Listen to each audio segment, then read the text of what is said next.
It's time for the Josh Kirby on Sports Podcast. A year ago yesterday, I produced the first episode of the Josh Kirby on Sports Podcast. We continue things here on episode 51, taking a look at the rest of the division previews before the NFL season kicks off. We have a look at some fantasy football talk and a look at Andrew Luck's retirement. All that and so much more. Stay tuned.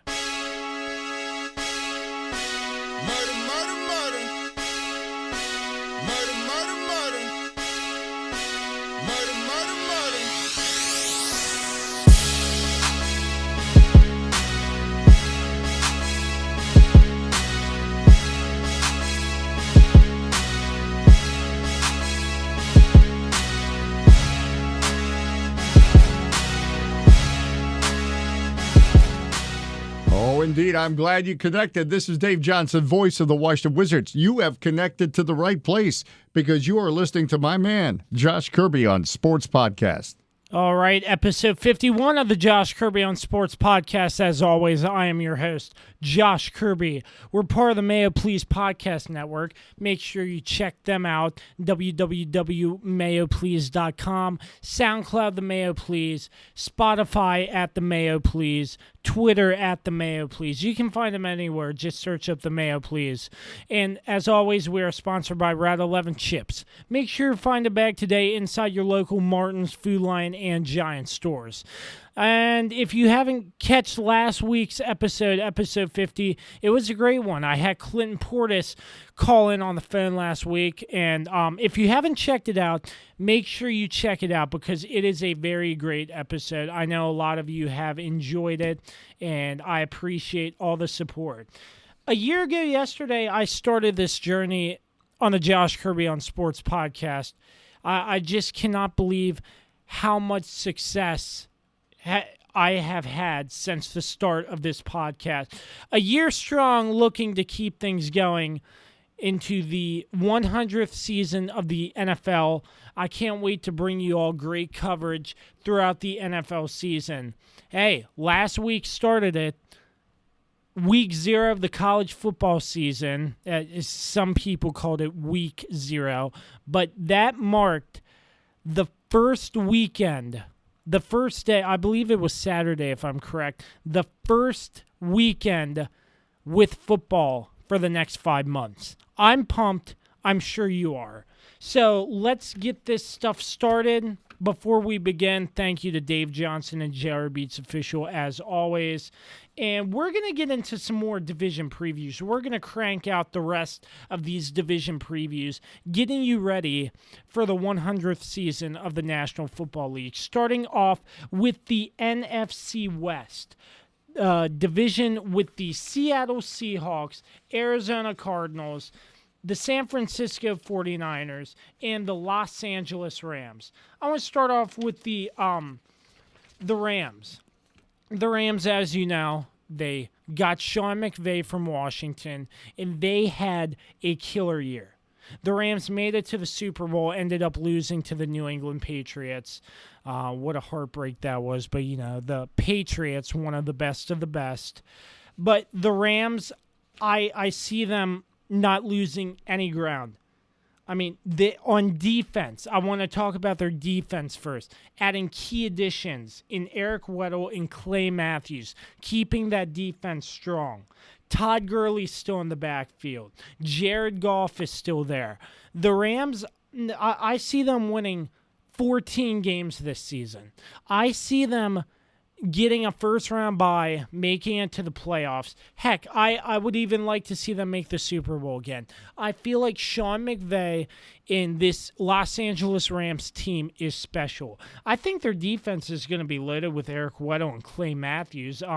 I still can't believe Green Bay let Matthews go, but you know, it's going to be interesting. I have the Rams losing to the Saints and to the Bears. I think that's their two upset games. The Saints week 2, as you know, the NFC Championship game, ended up in that controversial no call, a pass interference call that gave the Rams the victory, essentially. And I think the Saints want revenge this game, and they're going to get a week 2 on September 15th.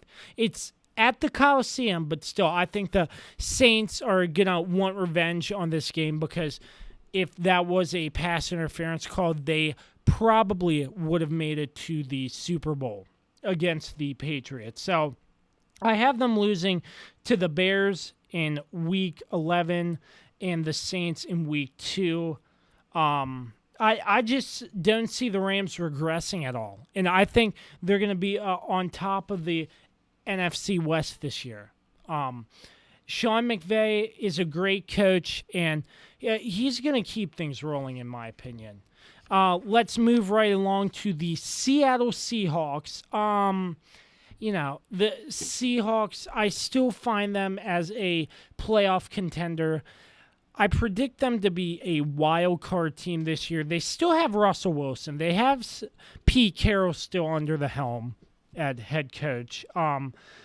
Russell Wilson, I still believe he's a Pro Bowler. I still think he can get the job done. But, the only problem I have with the Seattle Seahawks this year, the Legion of Boom is essentially all gone. Richard Sherman over at San Francisco. Earl Thomas, he is in Baltimore, if I remember correctly. But, some key pieces lost on defense. I feel like their defense isn't going to be the same this year. But the Griffin brothers, I think they're going to have a good season again.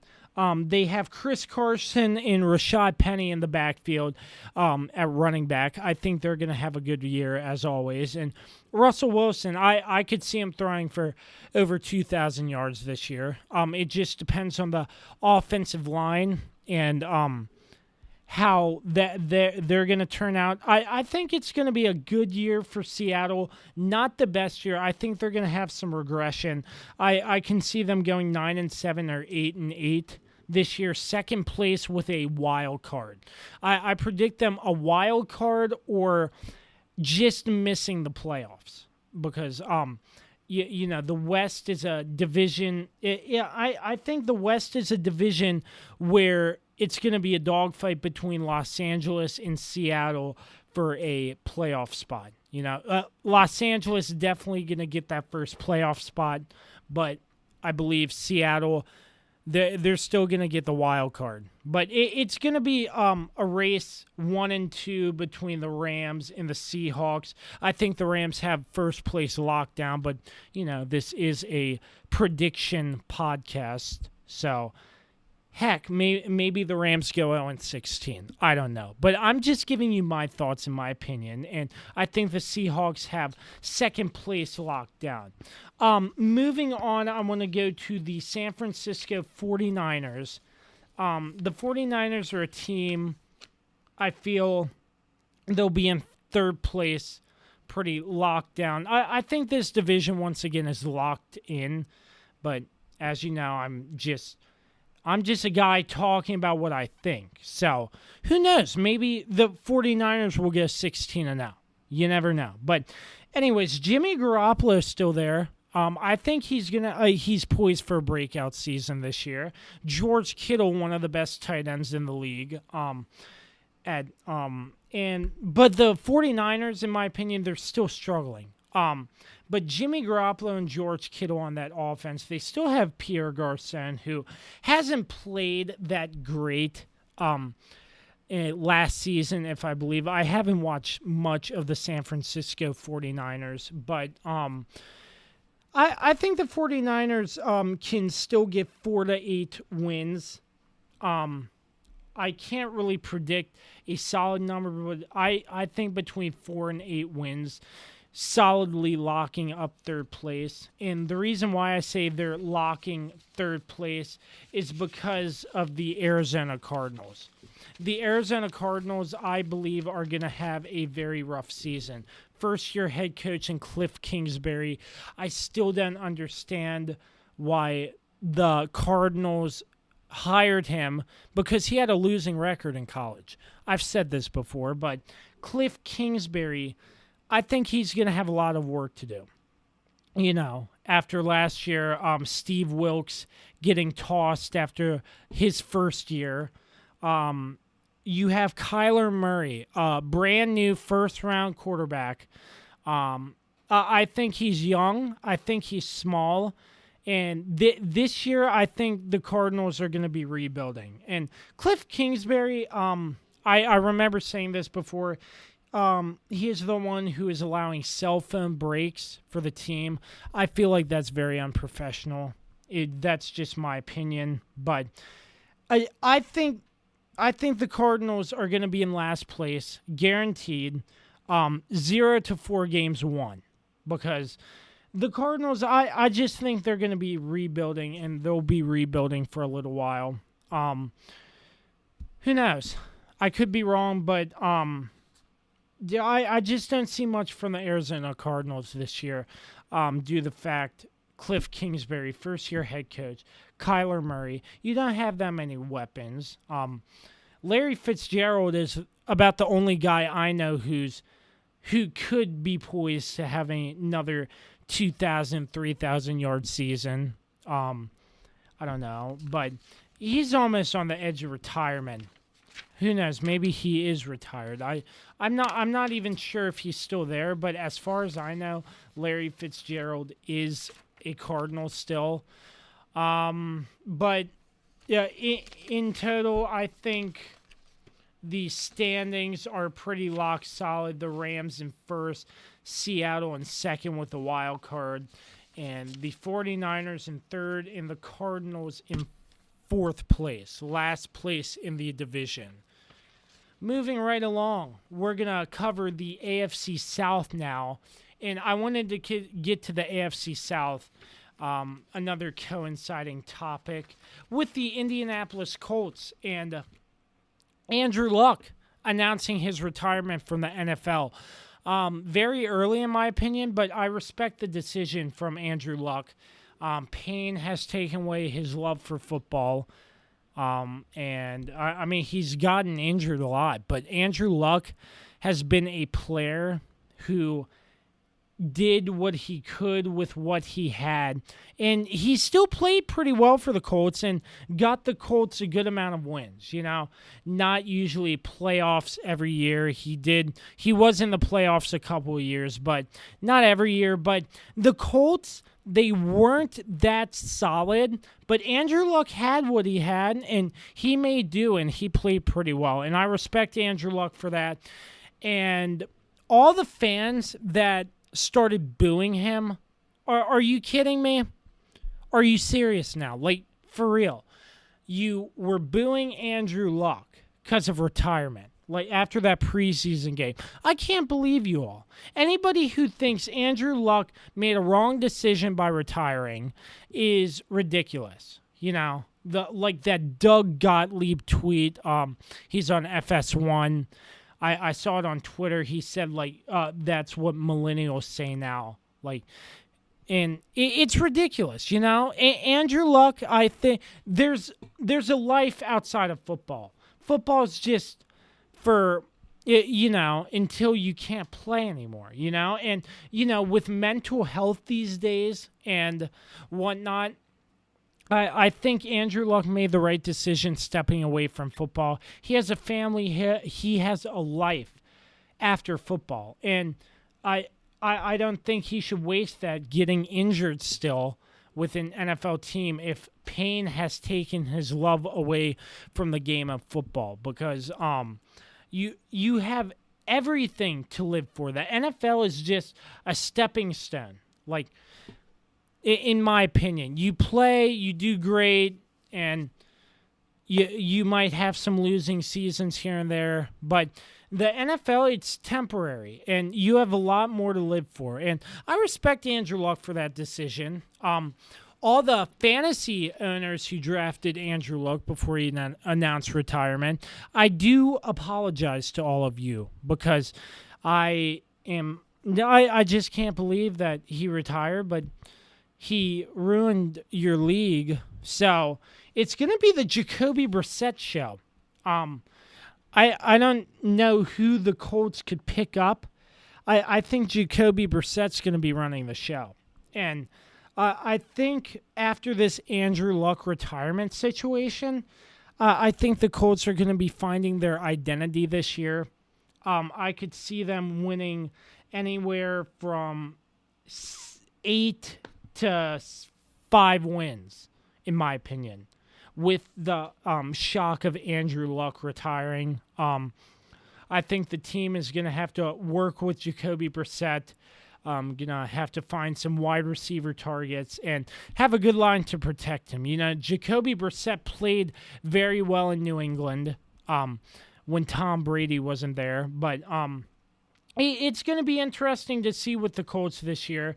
It's going to be interesting to see with the whole AFC South division, how this will shape up after the Andrew Luck retirement. So, the Colts, I could see them at a solid second or third place, not set in stone, but a team I think who can potentially break out is Deshaun Watson and the Houston Texans. Deshaun Watson, he's been injured in the past, but if he's healthy, I believe he will be an explosive part to this Houston Texans offense. And I see them going 10-6 this year. That might be a little bit high for some people, but I could see them going 10-6 and possibly getting a playoff spot or a wild card spot. But 10-6 in the league isn't a guaranteed playoff spot. You've seen that from some teams, but the Houston Texans, Bill O'Brien still under at head coach. But the Texans have 3 key road games that I have them losing. They play week 1 at the Saints, week 3 at the Chargers, and week 6 at the Chiefs. Those are 3 tough games that is the highlight of the Houston Texans schedule. But I think they'll still do well. I believe they're going 10-6, but who knows? Maybe they could lose more. Maybe they can lose less. But I think if Deshaun Watson can stay healthy, he will be an explosive part to the Houston Texans. Next on the list, here's the Tennessee Titans. Second-year head coach Mike Vrabel, Ryan Tannehill, the backup spot for Marcus Mariota now. In my opinion, last year Mariota was injured towards the end of the season, and Blaine Gabbert came in, took his place. But, if Mariota can stay healthy, I think he can get the job done pretty well. I think the Titans are going to struggle either way. But if Mariota can't stay healthy or he can't perform, I think that's when Ryan Tannehill could step in and take the starting role from Marcus Mariota. But my opinion, I have them at a record of 6-9, third or fourth place finish in the NFC. What was it? The NFC South. Excuse me. But Tennessee. I haven't really watched much of them recently. I haven't really followed them, but based on what I've seen, I think Marcus Mariota will be good if he stays healthy, but if not, I wouldn't be surprised if Tannehill comes in and makes something out of a not-so-good season. And moving right along to the Jacksonville Jaguars. I think this is another team. They're struggling. They were in the AFC Championship game against the Patriots 2 years ago, I believe. I don't remember off the top of my head. But Nick Foles from the Philadelphia Eagles coming in, he's probably going to be the starter moving on out into the season. They have some tough games. They play the Chiefs, the Saints, and the Chargers. So 3 games that are tough for the Jags, but I think Nick Foles is a great pickup, and I think the Jags are going to win 6 to 8 games this season.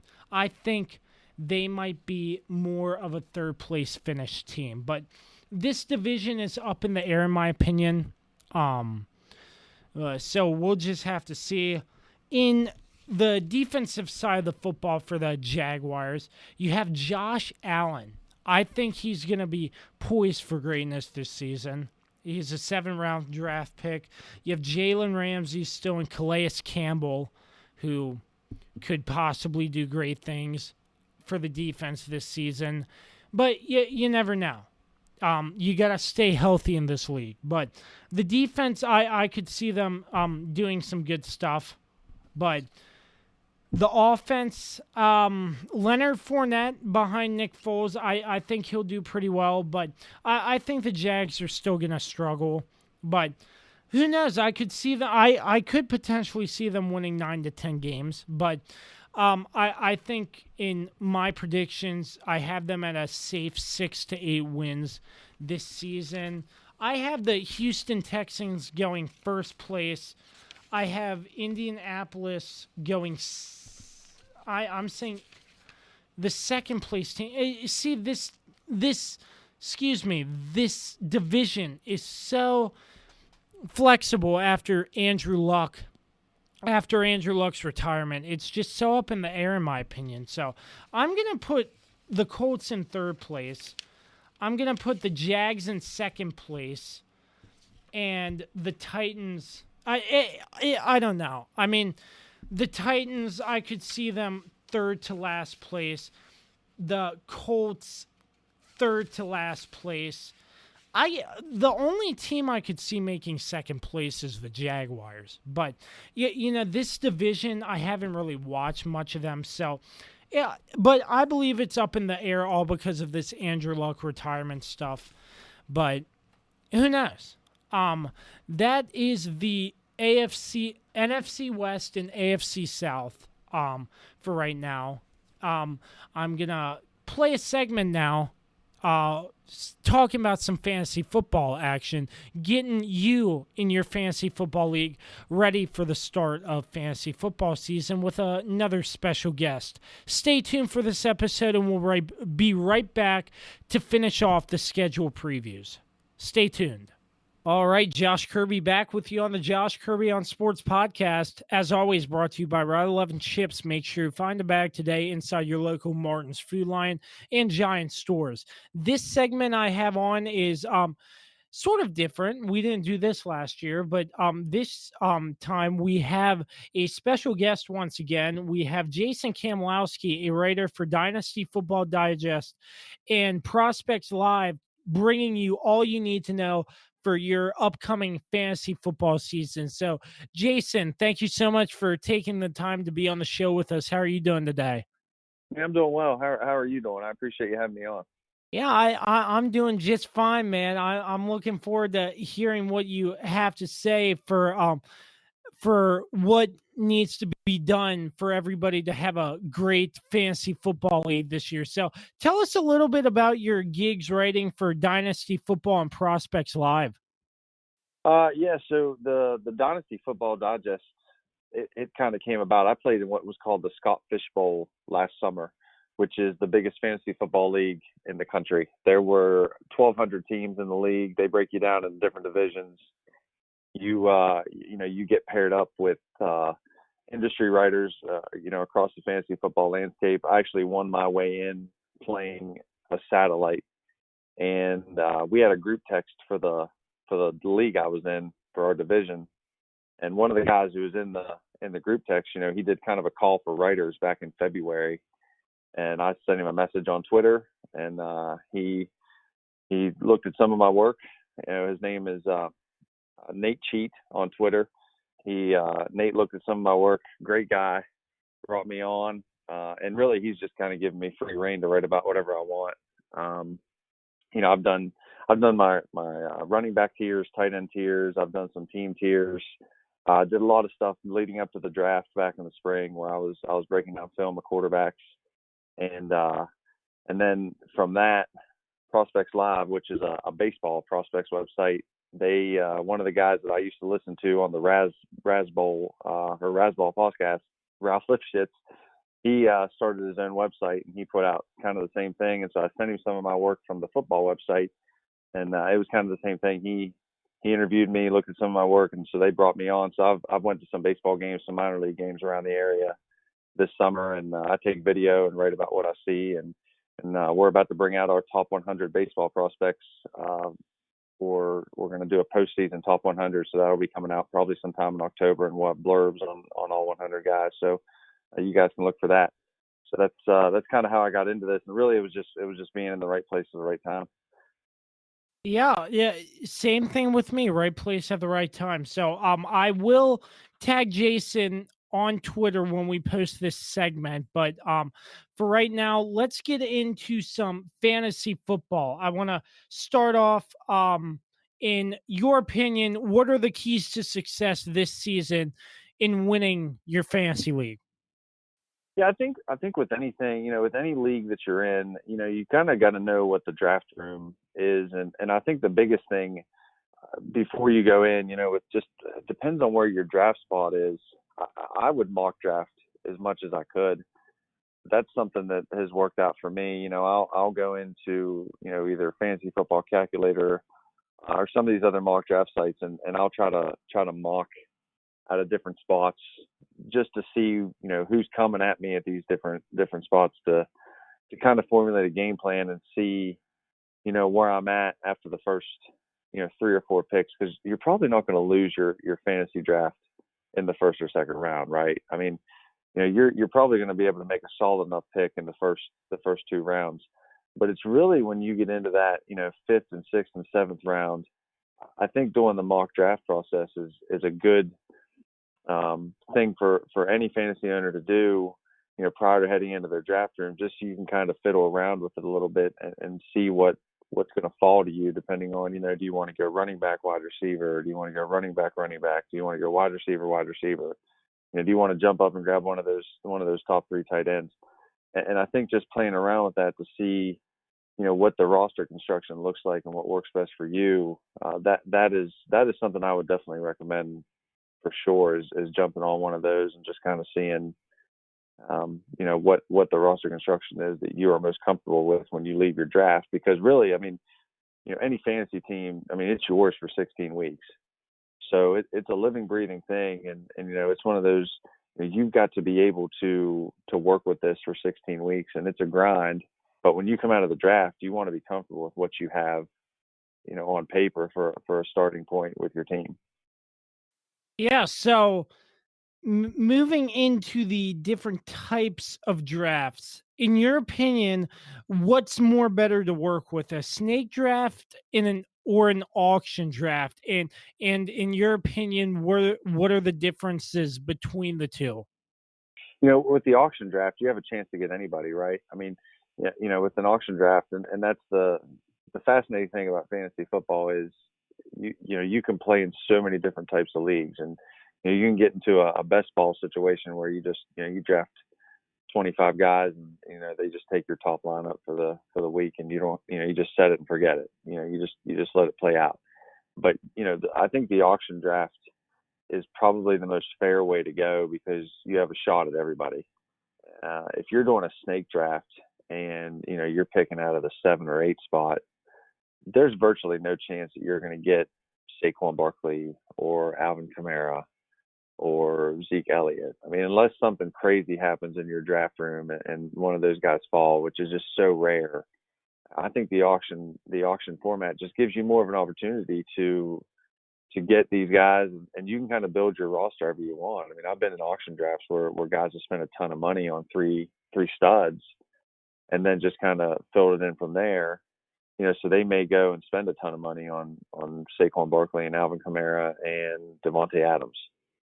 So they've got essentially what would be 3 top 10 picks in a snake draft, but they've got to kind of fill in. They do kind of a stars and scrubs kind of thing for the auction format. But I think there's merit to doing both. I think a lot of people, traditionally do more of a snake draft thing just because that's kind of been the way that fantasy's been for probably, the last 20 years. But I know for me personally, the auction format is definitely more fun. I enjoy being able to determine how much money I'm going to spend on a player. And, there's a lot of strategy involved there too. A lot of times I'll throw a guy out maybe that I don't even want, just see if I can get the rest of the room to bid up on him and spend their money. So But with the snake draft thing, I mean, you can still, there's a lot of strategy that goes into the snake draft too, because again, you've got to kind of decide where you're at in the draft room. Are you picking one of those first four spots, or are you closer to the other end of the turn, or are you right smack dab in the middle? So there's a lot of strategy involved with either one, but if I had to pick, for me, it would definitely be the auction. Yeah, and continuing with the draft side of things, in your opinion, what is the position you would say should be drafted your first pick? What position should be the first drafted in any league? Yeah, I mean, if it's up to me, I'm trying to get one of those. If I'm able to be in a draft room where I'm able to pick my draft position, the perfect draft spot for me is in a 12 team. I like to be like the 4 or 5 spot, because that usually gives me a chance to have one of those top 4 running backs when we're talking Saquon, we're talking Zeke, we're talking Kamara, we're talking McCaffrey. So it gives me a decent chance to have one of those running backs. If I'm in the 4th or 5th or even 6th spot, depending on the draft room. But then it also, if all 4 of those running backs are gone and you're at the 5th or 6th spot, maybe you can look at someone like Devontae Adams or Nook Hopkins. But for me, I just think the running back position is so volatile with injuries, because these guys, I mean, they just get killed every week. So, I think there's a lot of safety in going with a wide receiver heavy approach. Those guys tend to have a higher ceiling from week to week.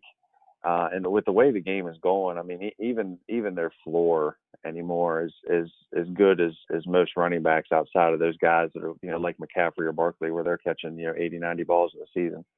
So I would prioritize wide receivers probably over running backs. And it seems like that's probably zigging where everybody else is going to zag, which is another reason I like to do it this year. I've got my big money league coming up Thursday, and I will probably go with a wide receiver heavy approach, just because I think there's more value in that right now with how many people are trying to get running backs early. Yeah, so as you know, Andrew Luck did retire, and that screwed up a lot of people's fantasy drafts. So in your opinion, who's a good replacement for Andrew Luck? I mean, I think you can look at Jacoby Brissett, depending on what your situation is. If you're in a super flex league, you could do worse than Jacoby Brissett. Brissett did a nice job filling in for Luck 2 years ago, and New England kind of traded him for a song to the Colts. But I mean, Jacoby Brissett will be a serviceable QB too. But if you're one of those guys that drafted Andrew Luck early, and by early I'm going to say 5th or 6th round, the quarterback's just so deep. I won a league last year where I ended up picking up Ben Roethlisberger, for a bye week replacement, and then I just kept him because and I think he ended up. I mean, he ended up in the top 10 of quarterbacks, and he traditionally does. But a lot of times a guy like that goes undrafted. So if I drafted Andrew Luck, I mean, I wouldn't be hitting the panic button here. And you could go out and get a number of guys. I mean, I would be looking at guys like Lamar Jackson, who I think has probably the widest range of outcomes of any quarterback in football this year as far as fantasy goes. He could be a league winner with his legs, or he could be a complete disaster if he hasn't figured out how to throw the football. But I would be super comfortable with Lamar Miller as a replacement. And then some other guys I would look at are guys like Phillip Rivers. He's a veteran, 37 years old, but he's got some good weapons in San Diego with Keenan Allen and Mike Williams. And even with no Melvin Gordon, he's got Hunter Henry coming back as a red zone target. And, then Austin Eckler and, in the backfield, he'll fit in fine. I mean, he's filled in ably for Melvin Gordon, the past couple of years when Gordon's been banged up. So I think Phillip Rivers, could be a good option there. And then if you want to keep going even further down, I mean, you could look at someone like Jameis Winston, because Bruce Arians should do wonders for him this year. And again, you talk about another team with some major receiving weapons, with Mike Evans and Chris Godwin, who I'm super high on this year, and OJ Howard. So there's plenty of guys out there that you can replace Luck with. The issue with if you drafted Andrew Luck is that who else could you have had instead of drafting him? And that's kind of the conundrum you're in when you take these quarterbacks early, with a position that's that deep. Outside of Mahomes, I mean, you're not talking like this wide discrepancy of points every week. So, I wouldn't hit the panic button if I was an Andrew Luck owner. I would just move on to plan B, but there are plenty of guys out there that you can go and pick up and fill in for him. All right. So moving on now. In your opinion, Jason, what's a better league, a standard league or a PPR league? And in your opinion, what are the differences in your opinion? Yeah, I mean, I would, in my perfect world, I almost always pick PPR. But what I've tried to push my leagues to is half point PPR. And then I also play in a couple leagues that are tight end premium. So maybe the tight end gets 1.5 per catch or 2 points per catch to kind of bump up the tight end, value there. And I get where people don't think that PPR, is necessarily a good thing, because you could have a guy catch 7 passes for, 32 yards and, he's getting 10 PPR points. Whereas in a standard league, he would get 3. But I just think in a PPR league, it just expands the player pool so much. And I think I've just played PPR so much that standard leagues don't really appeal to me whatsoever. But I don't think there's as much of a difference in terms of player value between the two as people want to think there is. Because, the guys that are going to get the bulk of the work, whether they are PPR or not, are still going to be valuable guys. And a lot of times the difference between the two scoring systems are only, 4 or 5 spots in your rankings. So it's not this wide discrepancy. But for me, I think playing in PPR leagues is more fun because they're more high scoring. And like I said, that player pool just opens up so much, and you can kind of scrounge around and get these guys who, are just, pass catchers. Like in a PPR league, a guy like James White is insanely valuable. Whereas in the standard league, he doesn't really hold probably the same value that he would. So, I enjoy going and trying to find guys like that and put them on the back end of my roster and use them somewhere. So PPR for me is the way to go, but I think a good happy medium is that half point PPR, where it still adds values to the guys that, that catch passes, but, then you get these other guys who rack up big yardage and they're valuable too. All right. So continuing with the league differences here, in your opinion, a keeper league or a standard league? Yeah, again, I mean, I've played both. The draft I have Thursday night is a 1 keeper league. I think for me, and obviously I write for a dynasty website, so I play in a lot of leagues where it's, you keep full dynasty rosters and, you have rookie drafts. So, I'll pander to my audience and say that, I think keeper leagues are definitely the best way to go. But again, it's more fun whenever you've got a chance to draft guys you otherwise wouldn't. And that's why, I think just straight redraft can be a lot of fun. And, it gives everybody a chance to have access to everybody in the player pool. But, as someone who writes for a dynasty website, I would kind of have to say that playing in keeper leagues is something that I'm more geared towards. I think I don't know that I play in any just straight redraft leagues right now. Every league that I play in, we keep at least one. And usually, like the one league I'm in, we just had our draft. It was a 53 round draft, and we'll keep all 53 guys. So, to me, the deeper the better. But if I had to pick, I would definitely pick a keeper league. I just think there's some strategy involved there. And, you can get into with keeper leagues, losing a draft pick based on the round that you picked a guy. So then, you start to get into some major strategy there, because I've seen some keeper leagues. Like there was a question on Twitter today, and the guy had like James Conner in the 10th, Tyreek Hill in the 9th, Mahomes in the 8th, and Christian McCaffrey in the 2nd. Well, in a redraft league, Christian McCaffrey's the easy pick there, but to give up a second rounder for McCaffrey versus giving up a 10th rounder for James Conner, I mean, to me, that's a no-brainer. But there's some strategy involved there, to see where the best value is. So, I think those types of leagues are fun. And I think it just puts an interesting twist on what you're doing with your league for fantasy purposes. Just one of those little extra things that you can throw in there to just make guys think a little bit more, so they don't have to be lazy and just say, well, I'm going to just keep the best player. Yeah, so for all the listeners out there that don't know what a keeper league is, Jason, could you explain more about what a keeper league is as compared to a regular standard league? Yeah, so with a keeper league, if like last year and then the league I'm going to draft on Thursday night, I've got a 20-man roster and we can keep one guy, which means I can keep him. I mean, he is just considered basically my first round pick. And out of that pool, I'm able to keep anybody off my roster that I want to keep. So literally, it's exactly how it sounds. You can just keep whoever off your roster. Whereas in a straight redraft league, nobody gets kept, and you just draft everything from scratch every single year. So everybody goes back into the player pool. You have access to anybody. Depending on where you pick, you could pick anybody that is available. So Thursday night, due to Melvin Gordon's holdout, I'm going to end up keeping Dalvin Cook. I think Dalvin Cook's going to have a good year, and he'll essentially be my first round pick, and then everybody else in the league will do the same thing, and then we'll start the draft essentially with round 2, even though officially it'll be the first round picks. Yeah, and very great insight there. More strategy than I could even think about for fantasy football. So continuing here, some more players to look out for when drafting in this year's fantasy football drafts.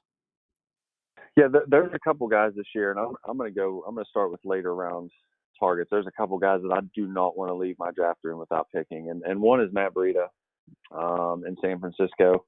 They signed Tevin Coleman, but if you look at Kyle Shanahan over the years, most of his offenses have been able to support 2 running backs.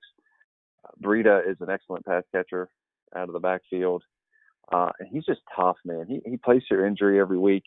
His ADP right now is somewhere down, I think, in probably the 11th or 12th round.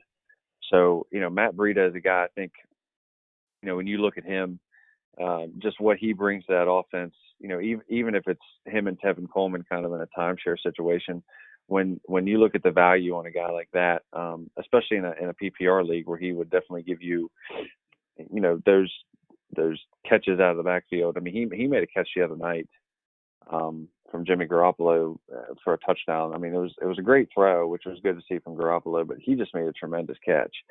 And if you look at his ADP right now, I mean, it's a little bit on the rise, but you can still get him for the most part, somewhere around probably the 10th or 11th round.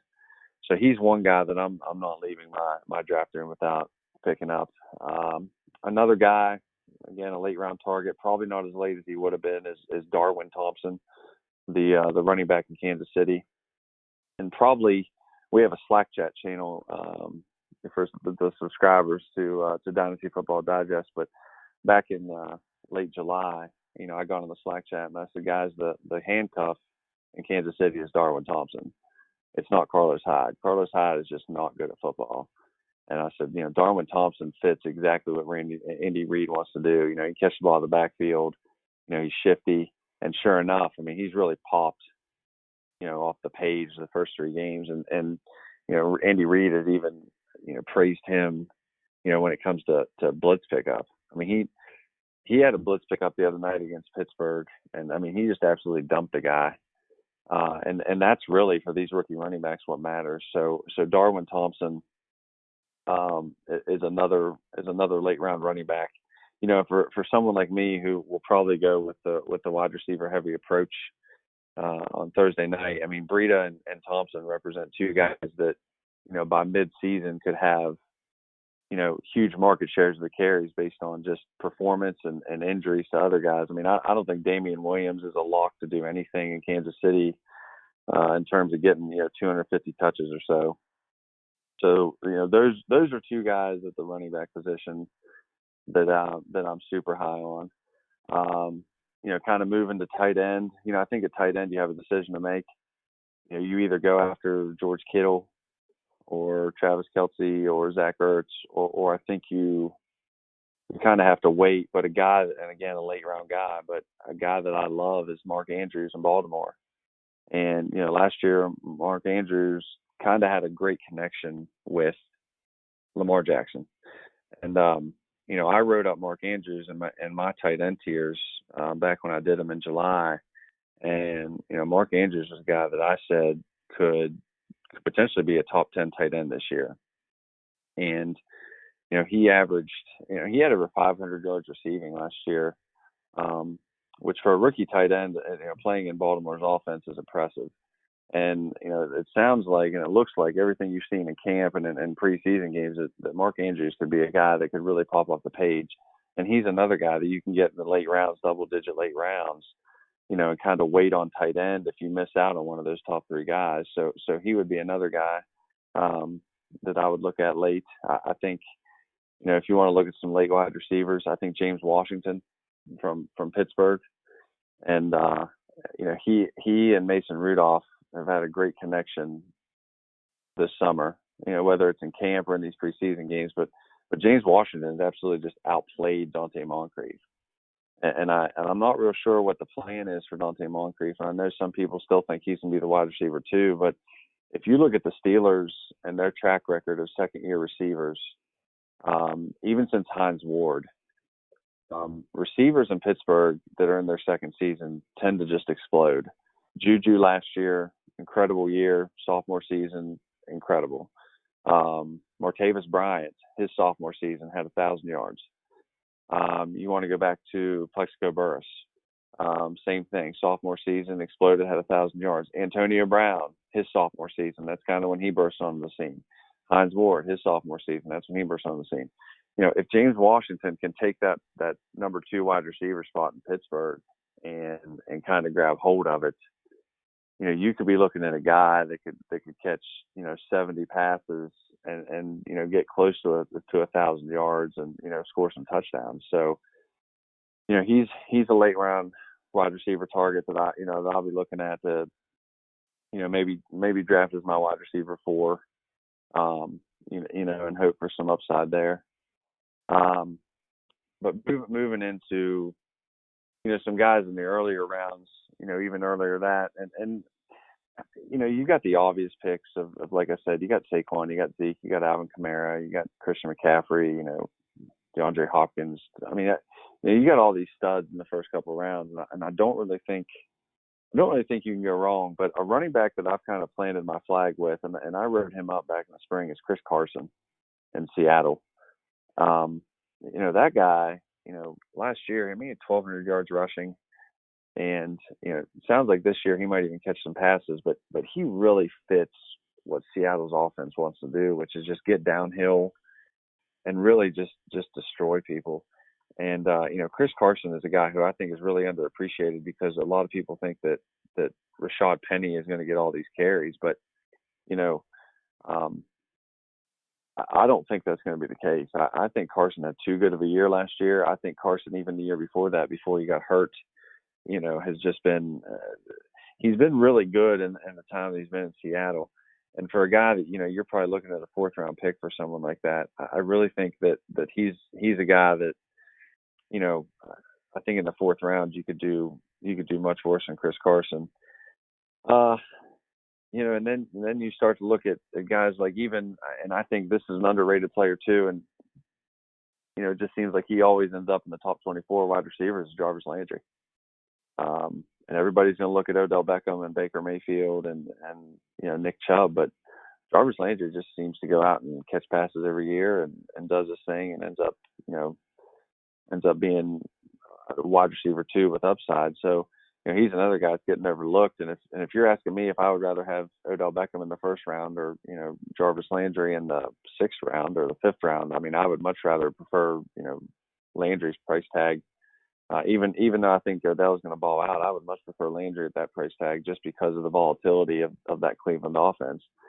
And while we're talking about them, I think the Cleveland offense in general, for people listening to this, you need to be careful there because all of these guys are getting drafted as if they're going to be top 5 at their position. I mean, Baker's going as like the QB 3 or 4.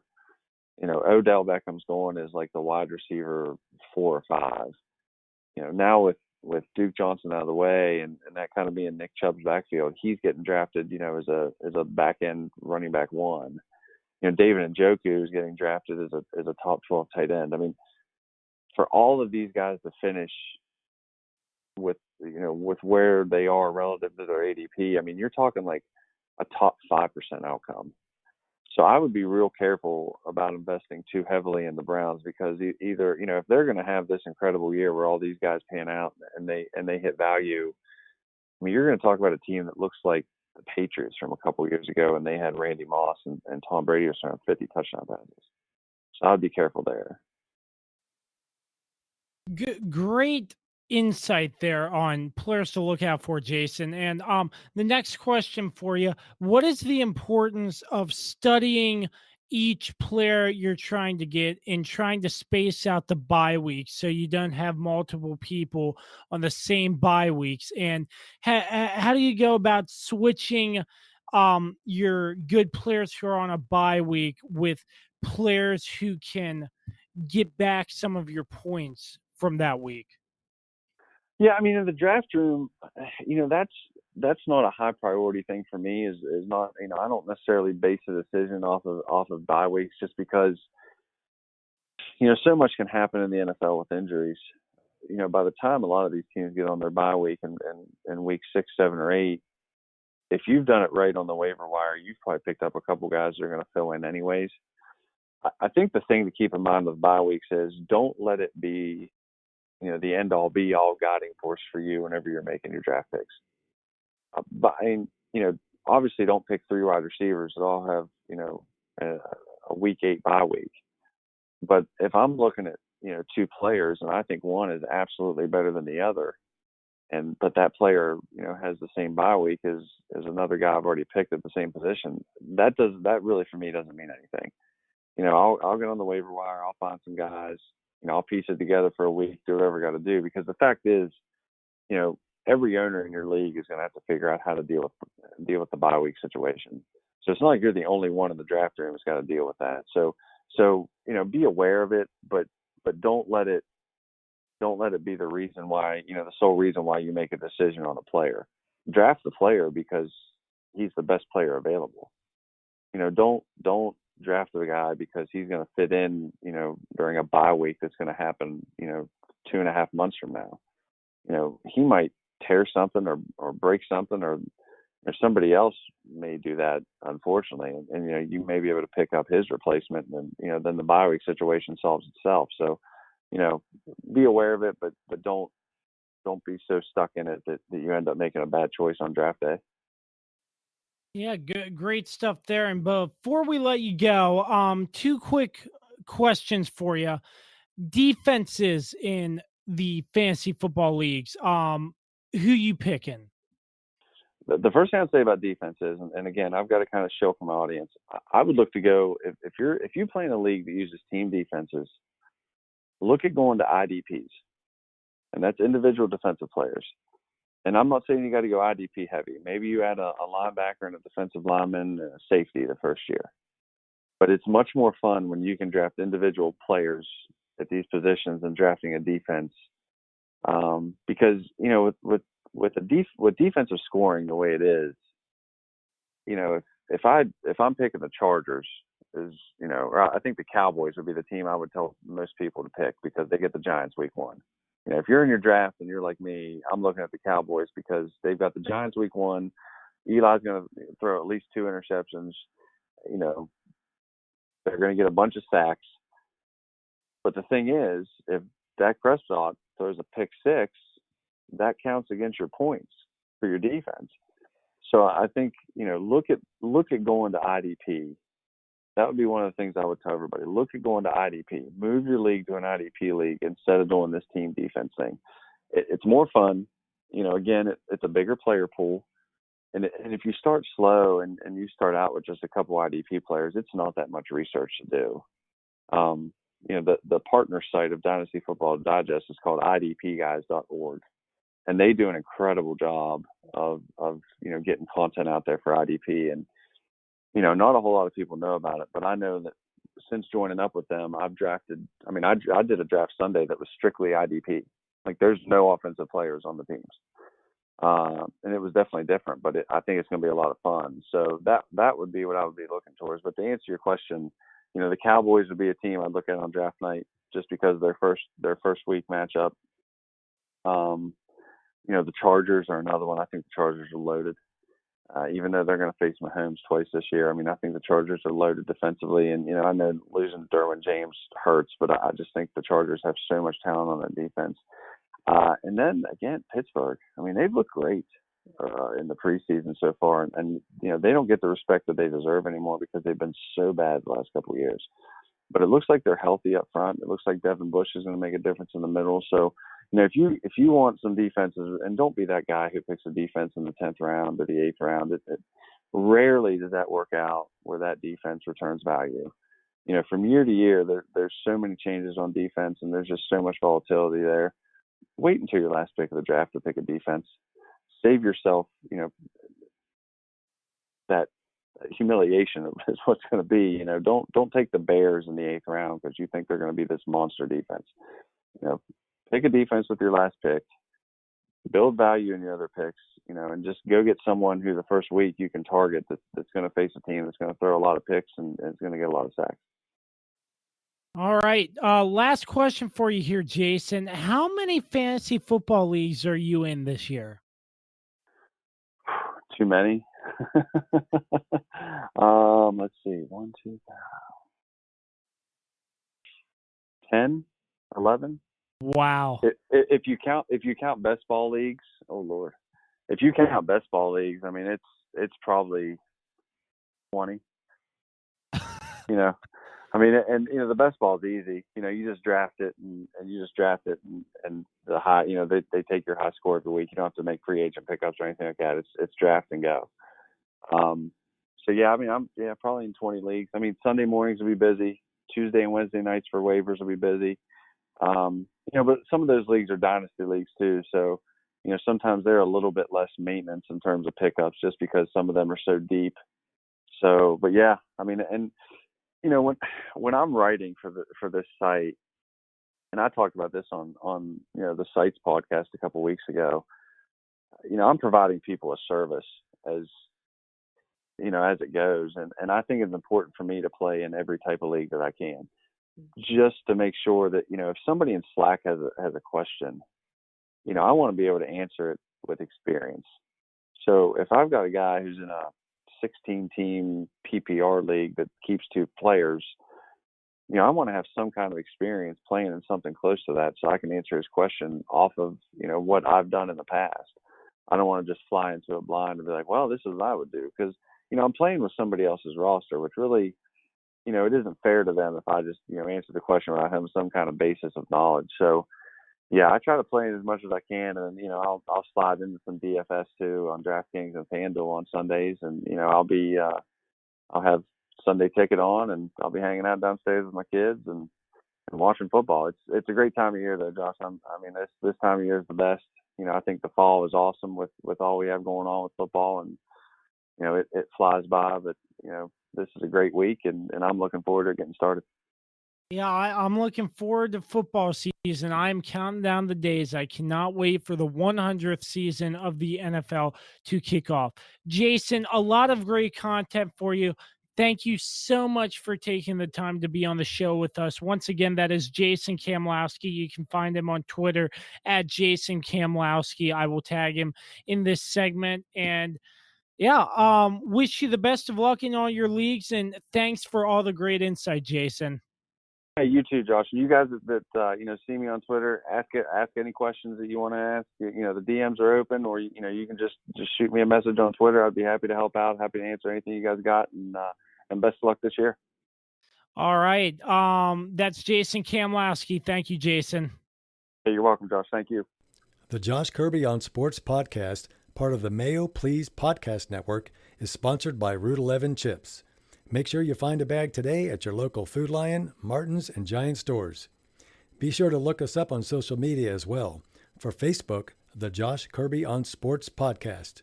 For Twitter, at Kirby on Sports. For Instagram, at Josh Kirby on Sports podcast. You can also find us on YouTube, Apple Podcasts, Spotify, and Google Play. Just search the Josh Kirby on Sports podcast. You can also listen on www.mayoplease.com. If you have any questions for the show, shoot us an email, kirbyonsports@gmail.com. All right, thank you once again to Jason Kamlowski for that wonderful fantasy football interview. You can find him on Twitter at Jason Kamlowski, and I think he's really good at what he does, providing fantasy football content. So make sure you check him out. We talked about the NFC West and the AFC South. We'll finish off the division previews, starting with the NFC South and finishing with the AFC West. The NFC South compiled of the New Orleans Saints, Atlanta Falcons, Tampa Bay Buccaneers, and the Carolina Panthers. This division is relatively easy for me. I have the Saints first place, the Falcons second place, the Panthers in third place, and the Bucs struggling at fourth place. This isn't an easy division for me to predict, but you know, Carolina, I want to start off with them. With Cam Newton's injury, will he be 100% ready to go for this upcoming season? Ron Rivera taking over the defensive play calls, so definitely they're trying to improve on the defensive side of the football. But the Panthers, I feel like they're in a regression mode, but the Tampa Bay Buccaneers with Bruce Arians, I still think they won't have that great of a season, even with Bruce coming back. Jameis Winston under center, I just don't think the Carolina Panthers could fall to fourth place with the Tampa Bay Buccaneers being in the position that they are in my opinion. The New Orleans Saints, as you know, lost that game in the NFC Championship. I think they're ready to win a lot of football games after what happened last season. I think the Saints are locked and loaded. Drew Brees is still there. Sean Payton's still at the helm at head coach. You have weapons on the receivers. Their defense is still looking good, in my opinion. I think the Saints lock up first place in the NFC South, hands down. They will make it to the playoffs. I just think all that anger and rage from not making it to the Super Bowl last year will fuel their success this season. But in my opinion, the Falcons are going to be knocking on the Saints' door along with the Panthers knocking on the Falcons' door. But I think the Panthers are a solid third place, as I said earlier. The Falcons, Matt Ryan and Julio Jones still there. That's going to be a dangerous connection. You got the defensive players to look out for. Grady Jarrett and Deion Jones locked in on brand new contracts. I mean, their defense did really well. Like, allowed maybe under 20 points a game, I think, which is really, really good. And the Falcons, I think with their running game, Freeman's still there and stuff, they're going to be an easy second-place team. And the Buccaneers, as I said before, Bruce Arians coming back, Jameis Winston still under center as far as my knowledge. I just don't like Jameis Winston. And I just don't think he's a really good quarterback after what he's been doing. You know, all those allegations and stuff. He got suspended last year for 4 games. I mean, I don't like him, and I just don't think the Bucs are going to have all the potential they need to win. Bruce Arians is a great step, taking the place of Dirk Cutter, who is actually now with Atlanta. As a coordinator there, if I am correct. But the Buccaneers, solid 4th place finish. So the NFC South was, it's up in the air between the Panthers and the Buccaneers, but I think the Falcons and the Saints are an easy 1-2. So that is the NFC South. In wrapping things up with the AFC West, compiled of the Oakland Raiders, Los Angeles Chargers, Kansas City Chiefs, and the Denver Broncos. Obviously, I want to start with the Oakland Raiders. Antonio Brown's drama with his helmet.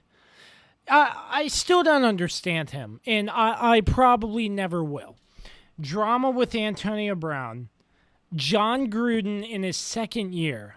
He's working with a sort of young team. You still have Derek Carr under center, but with this drama in Antonio Brown, I'm not sure.